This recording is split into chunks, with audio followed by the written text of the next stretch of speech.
Hey everyone, welcome to another video. Hopefully this one's going to be going out on March 11th, so it'll be a few days after the alpha releases, unless I do want to release it on March 7th. We'll see on that note. I want to upload videos weekly. Every Friday would be probably the most preferable way. That way it gives me time to record on around Mondays or Sundays, and I can get the videos out by Friday while giving me some time to edit, because sometimes I do have to edit the podcast. And in this video, we're going to be talking about the developer update. I did have a different way of wanting to do this, and I was going to split the developer update into two sections that I think kind of made sense to each other, and then I was just going to go over it in a short 6 to 7 minute video, which I actually did record last week. I did edit the audio and I think it sounded fine, but I feel like I was trying too hard there. I wasn't really giving my thoughts about the developer update, which I think is the reason you go to somebody's channel, is, you know, to get their thoughts about the developer update, get their thoughts about the game. And I think that's why I like the podcast so much, is because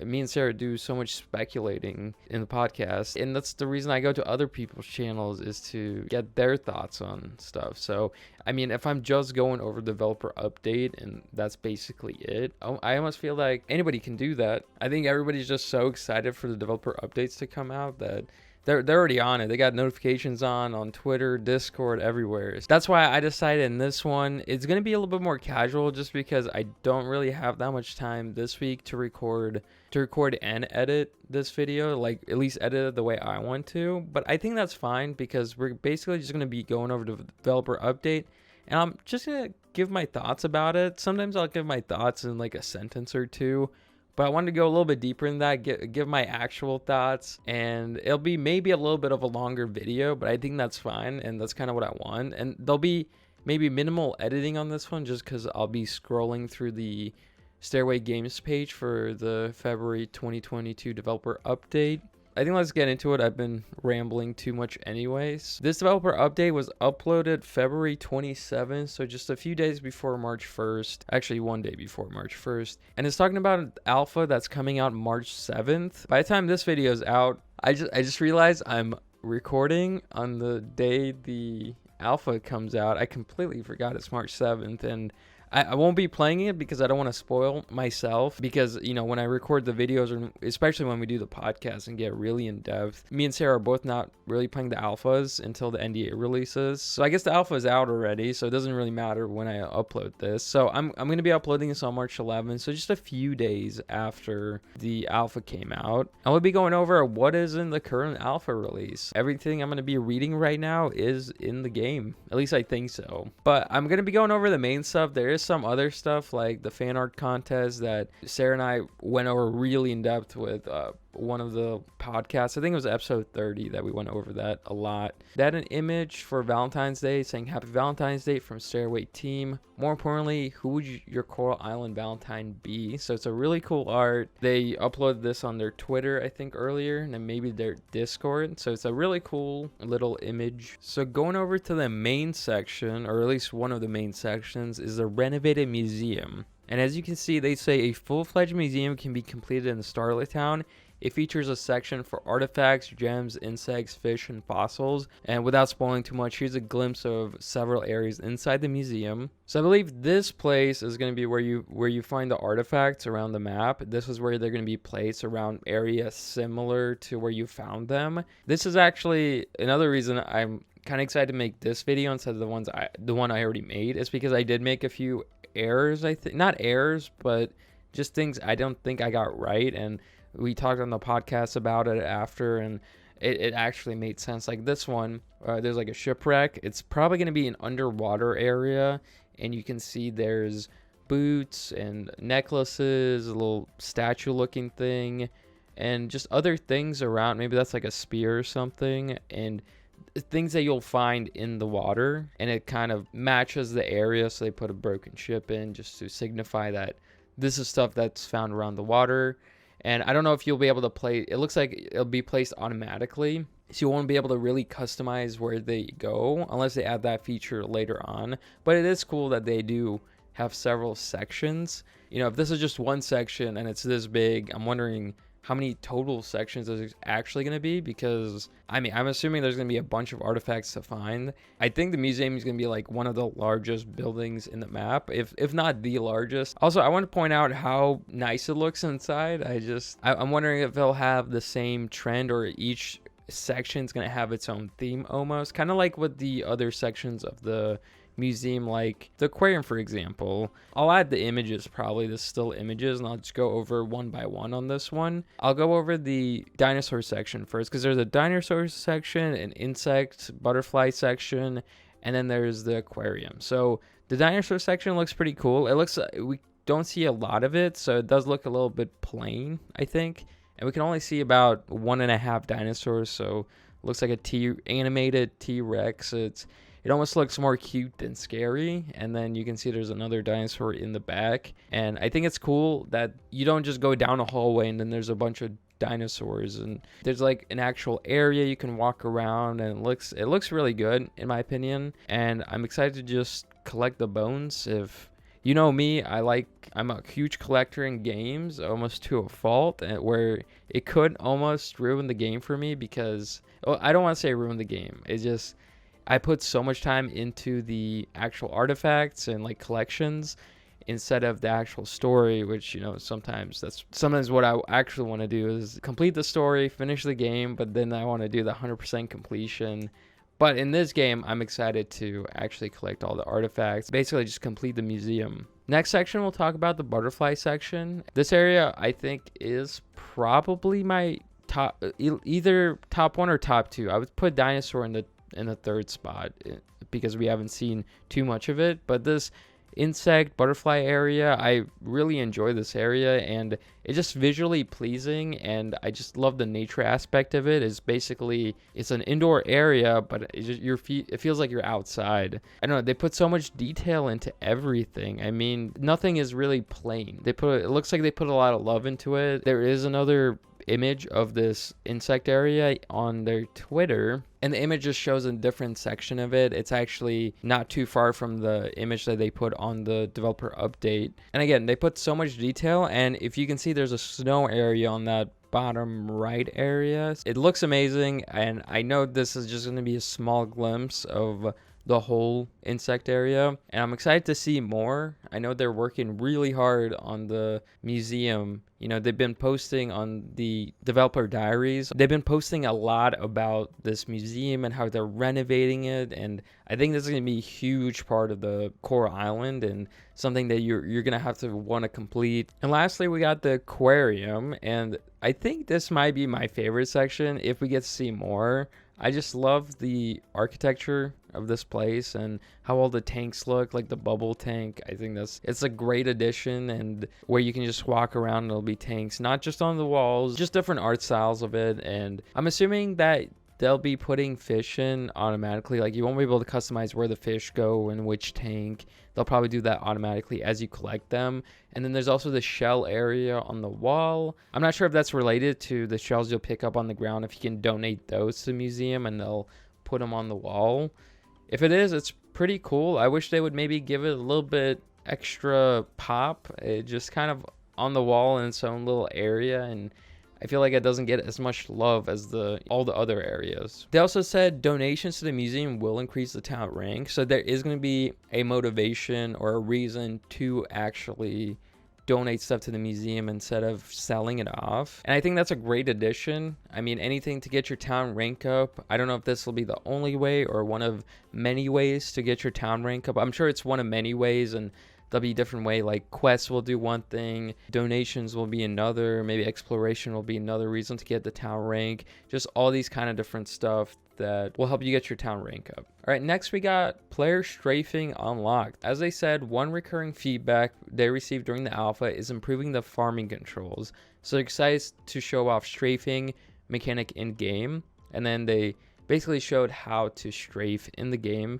since this game is only on PC, and I don't know if it's supporting controller yet, or it looks like just keyboard at this point, but you can hold control while you have a tool in hand, and as you can see, it'll just strafe you from left to right or right to left. And this is good if you don't want to click on every single tile and move with your keyboard every time.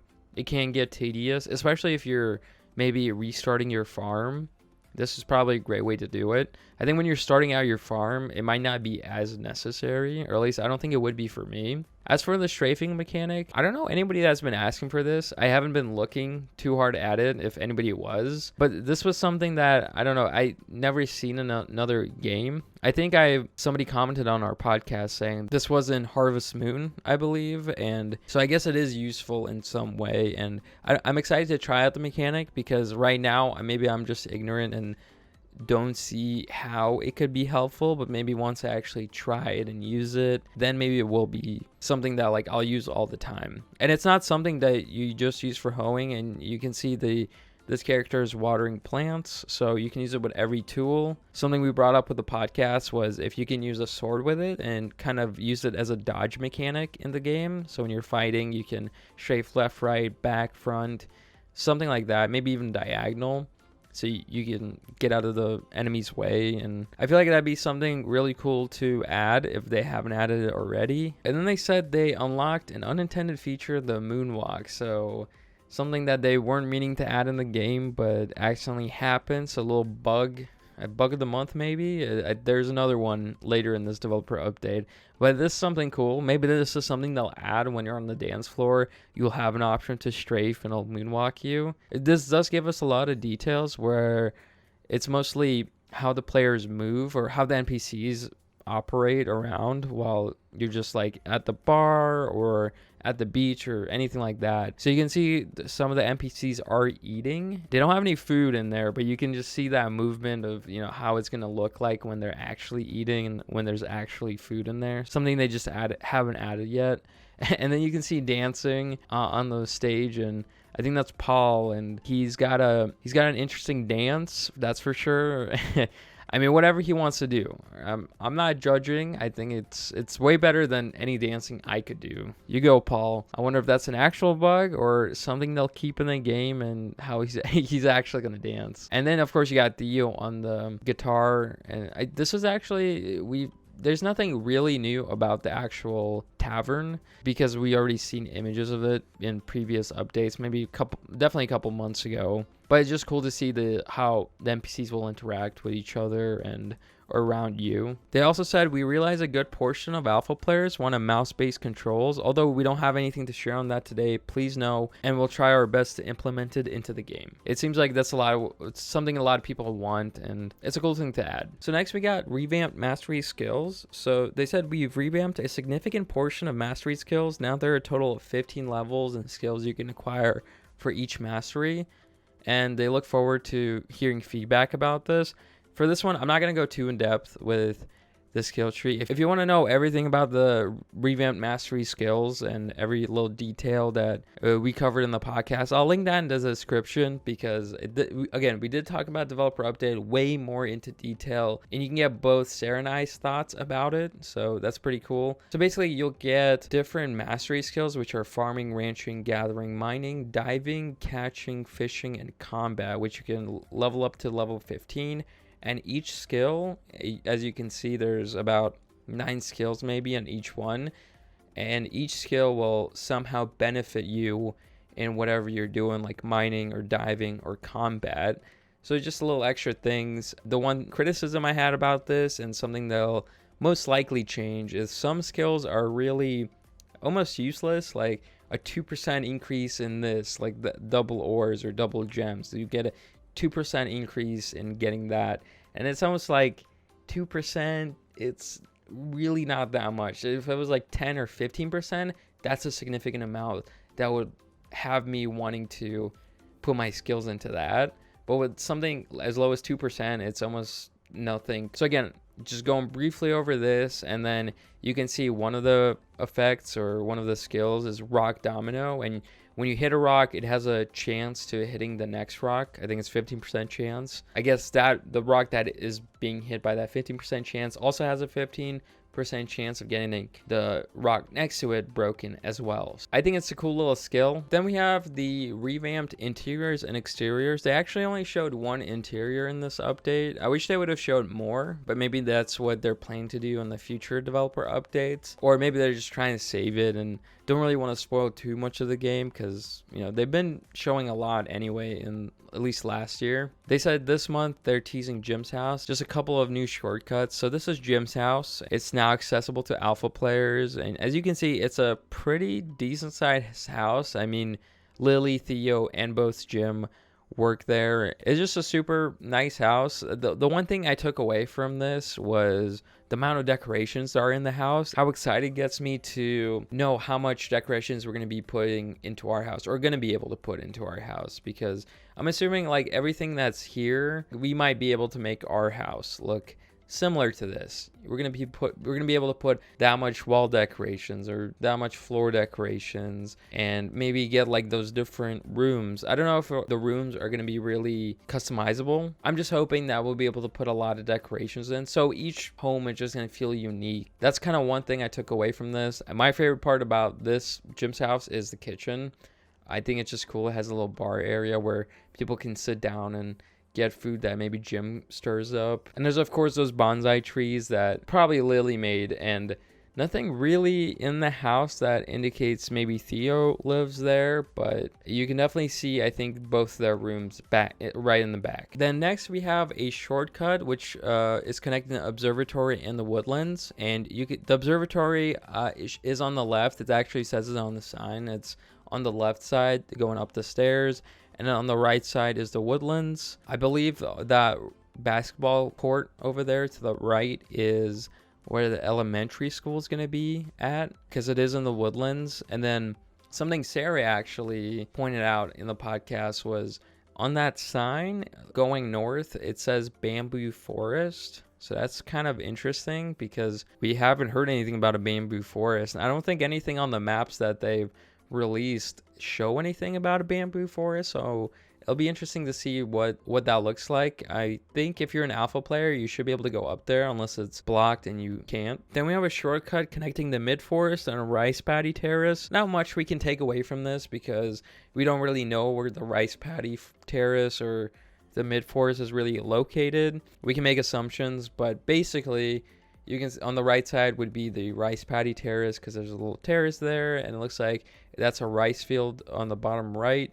It looks like there's just a lot of water there. Maybe the rice just hasn't grown in yet. And then on the left, you can see you're probably going to go down to the mid forest, which I don't know where that's going to take you. Maybe if it's in the middle to the maybe west of the map, maybe to the mines. It could be a connection to the mines in some way.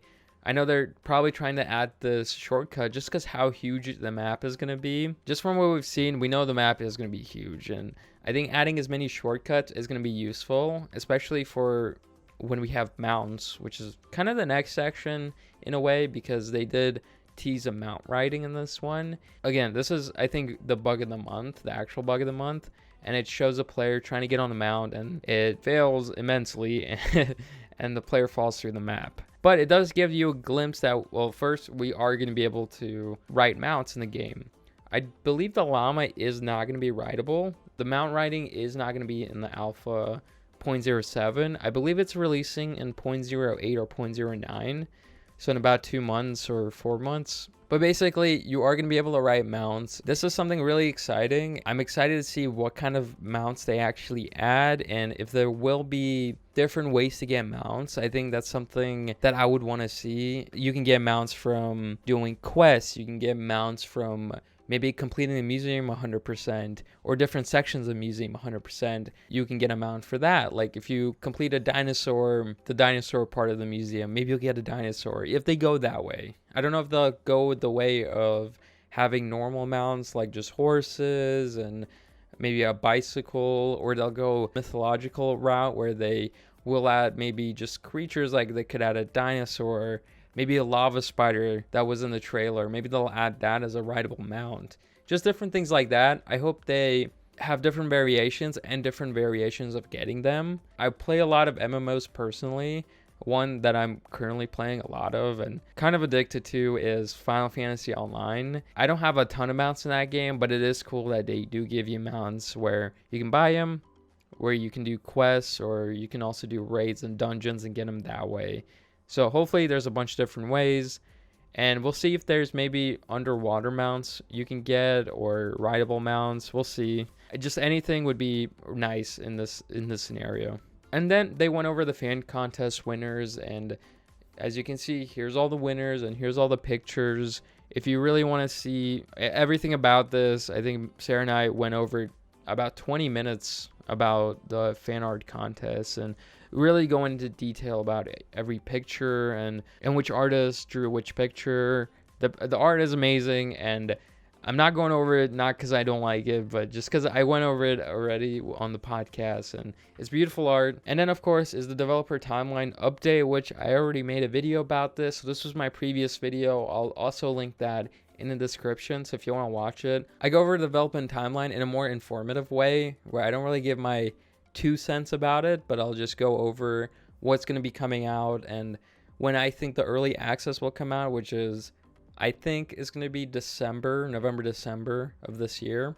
I think they're going to wait as long as possible before releasing the early access. And then they said what's next, and they said next month we'll provide updates on the following, which is heritage overview, player clothing overview, updates to character customization, refresh 10-meter diving map, and more. So since this stuff is going to be on the next developer update, I'm probably just going to not really talk about this too much yet, at least. And I'm going to leave that off for the next developer update. And that's basically it. So it said I've been recording for 30 minutes. So we'll see how long this video is if I decide to cut anything out. I really enjoy making these types of videos because it lets me kind of get my 2 cents into everything and let everybody know what I think is going to happen. If I do something like just, like this is what in the developer update and this happened and then this happened and then this happened and then goodbye, and I'll see you on the next one. It's kind of, I don't know. I already explained this in the beginning, but I don't know if I want to make those kind of videos.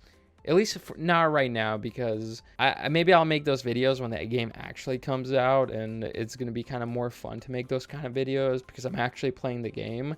But with this developer updates, everybody's reading this. Everybody knows what's going on.